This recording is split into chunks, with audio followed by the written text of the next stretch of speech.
আসসালামু আলাইকুম, welcome back to my channel.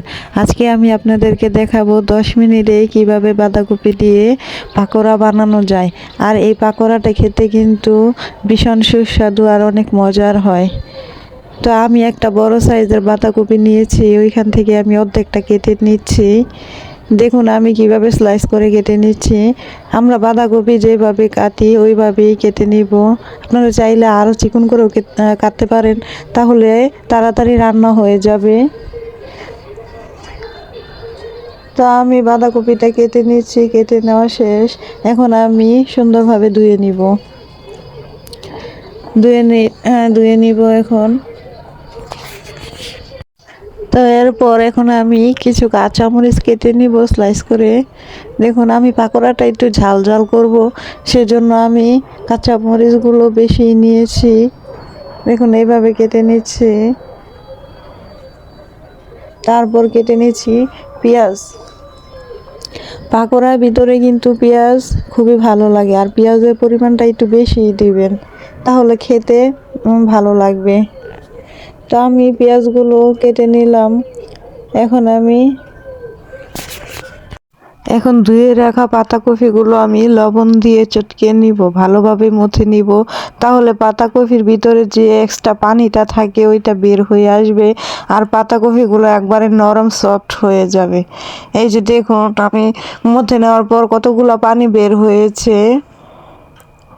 তো এই পানিগুলো আমি ফেলে দিব ভালোভাবে, একেবারে পানি ঝরিয়ে। তারপর আমি এগুলা আলাদা করে নিব, ভালোভাবে চিপ দিব। এই যে দেখুন এইভাবে আমি পাতাকপিগুলো আলাদা করে নিব। আলাদা করে নেওয়ার পর এরপর আমি পানিগুলো ফেলে দিব। এভাবে বানালে আপনার পাকোড়াগুলো একবারে সফট হবে আর খেতে মজা হবে। দেখুন কতগুলো পানি রয়ে গেছে, এগুলা কিন্তু ফেলে দেব এখন। তো এবার আমি এখানে সব মশলা অ্যাড করব। প্রথমে আমি 1 কাপ পরিমাণ চালের গুঁড়া দিয়ে দিচ্ছি। তারপর 1 কাপ পরিমাণ আমি এখানে মশারি ডাল দিয়েছি, আপনারা চাইলে এখানে বেসনও দিতে পারেন। তো আমি মশারি ডাল ব্লেন্ডার করে নিয়েছি এখানে 1 কাপ পরিমাণ মতো। আর দিয়ে দিলাম কাঁচামরিচ, পেঁয়াজ কুচি, লবণ। তারপর এখানে অ্যাড করব, আমি এখানে কাঁচামরিচ একটু বেশি দিয়েছি, কারণ পাকোড়া আমি একটু ঝাল ঝাল করব, আর পাকোড়া কিন্তু একটু ঝাল ঝালই ভালো লাগে, সেজন্য আমি কাঁচামরিচ একটু বেশি দিয়ে দিচ্ছি। তো এখন আমি এর মধ্যে আরও একটু লবণ, তারপর দিয়ে দিচ্ছি একটু ধনিয়া গুঁড়া, তারপর দিয়ে দিচ্ছি একটু হলুদ গুঁড়া।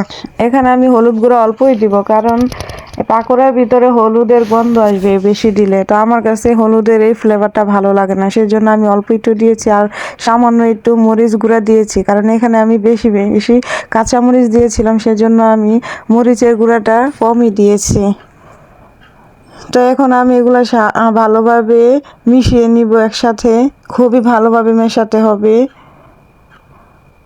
যেহেতু আমার পাতাকপি আগে থেকেই অনেক ছিল, পানি জড়ানো ছিল, তো এখানে কিন্তু আর এক্সট্রা তেমন পানি লাগবে না।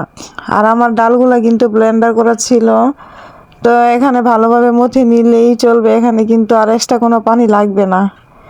আমি আর এখানে কোনো পানি দিব না, শুধু ভালোভাবে একটু মথে নিব, তাহলেই হবে। তো দেখুন আমার সবগুলো মশলা ভালোভাবে মেশানো হয়ে গেছে। এই যে দেখুন আমার মশলাগুলো ভালোভাবে মথা হয়ে গেছে। এখন আমি পাকোড়া বানানোর জন্য সুন্দর একটি শেপ করে নেব। আপনারা চাইলে যে কোনোভাবে শেপ করতে পারেন। তো আমি এখানে পেঁয়াজের মতো শেপ করে নিব। আর একটা ফ্রাই প্যানে তেল বসিয়ে দিয়েছি, পর্যাপ্ত পরিমাণ তেল। তো তেলটা গরম হয়ে আসলে এখন আমি এক এক করে পাকোড়াগুলো দিয়ে দিব। এত বেশি আগুন দেওয়া যাবে না, অল্প আঁচেই ভাজতে হবে। বেশি আগুনে ভাজতে গেলে উপরে দিয়ে পুড়ে যাবে, আর ভিতর দিয়ে কিন্তু কাঁচাই রয়ে যাবে। সেজন্য মিডিয়াম টু হাইয়ে ভাজতে হবে একটু সময় নিয়েই, তাহলে ভিতর বাহির সব দিকেই সুন্দরভাবে হয়ে আসবে। আর পাকোড়ায় কিন্তু একটু বেশি ভাজতে হয়, তাহলে খেতে কিন্তু টেস্টি হয় আর পুরোটাই রান্না হয় সুন্দরভাবে। এই যে দেখুন, আমি একটু বেশি ব্রাউন কালার করব, তাহলে একেবারে ভিতর দিয়ে হয়ে আসবে। সবগুলো আমি উল্টিয়ে পাল্টিয়ে দিচ্ছি কিছুক্ষণ পর পর। তো উল্টিয়ে পাল্টিয়ে দেওয়ার পর এখন আমার পাকোড়াগুলো হয়ে আসছে। এই যে দেখুন কত সুন্দর কালার হয়ে আসছে। এখন আমি এক এক করে নামিয়ে নিব আর একটু চাপ দিয়ে দিব, তাহলে ভিতরে যে নরম থাকবে ওইটাই কিন্তু ভালোভাবে রান্না হয়ে যাবে। তো আমি এক এক করে নামিয়ে নিচ্ছি, উল্টিয়ে পাল্টিয়ে সব এক এক করে নামিয়ে নিচ্ছি। তো এই পাকোড়াগুলো কিন্তু আমরা বাসায় মেহমান আসলেও কিন্তু সার্ভ করতে পারি, আবার বিকালে নাস্তা হিসেবেও কিন্তু আমরা খেতে পারি। ছোট বড় সবাই কিন্তু এই পাকোড়াটা ভীষণ পছন্দ করে। আর শীতের ভিতরে কিন্তু একটু ভাজা পোড়া খেতে কিন্তু ভীষণ ভালো লাগে। তা আমরা যখন ইচ্ছে তখনই কিন্তু এই পাকোড়াটা বানিয়ে খেতে পারি, বেশি সময় লাগে না। মাত্র 10 মিনিটের ভিতরেই কিন্তু আপনি এত সুন্দর পাকোড়া বানাতে পারেন। তা আমি এক এক করে সবগুলো পাকোড়া নামিয়ে নিলাম। এখন আমি এটাকে পরিবেশন করব। দেখুন আমার পাকোড়াগুলা ভাজা হয়ে গেছে, কত সুন্দর হয়েছে না, দেখলেই কিন্তু খেতে ইচ্ছে করতেছে। আর আমি আপনাদেরকে একটা ভেঙে দেখাচ্ছি কত সুন্দর মুচমুচে হয়েছে।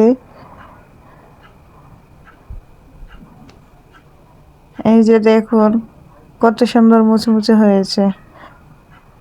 হবে নাকি একবার ট্রাই? আপনারাও বাসায় একবার হলো ট্রাই করবেন। দেখুন কত সুন্দর ধোঁয়া বের হচ্ছে। আপনারা বাসায় একবার হলো ট্রাই করবেন। তা আমার ভিডিওটি কেমন লাগলো অবশ্যই জানাবেন। আর আমার ভিডিওটি যদি আপনাদের কাছে ভালো লাগে তাহলে অবশ্যই একটা সাবস্ক্রাইব করে আমার চ্যানেলের পাশে থাকবেন। আল্লাহ হাফেজ, আসসালামু আলাইকুম।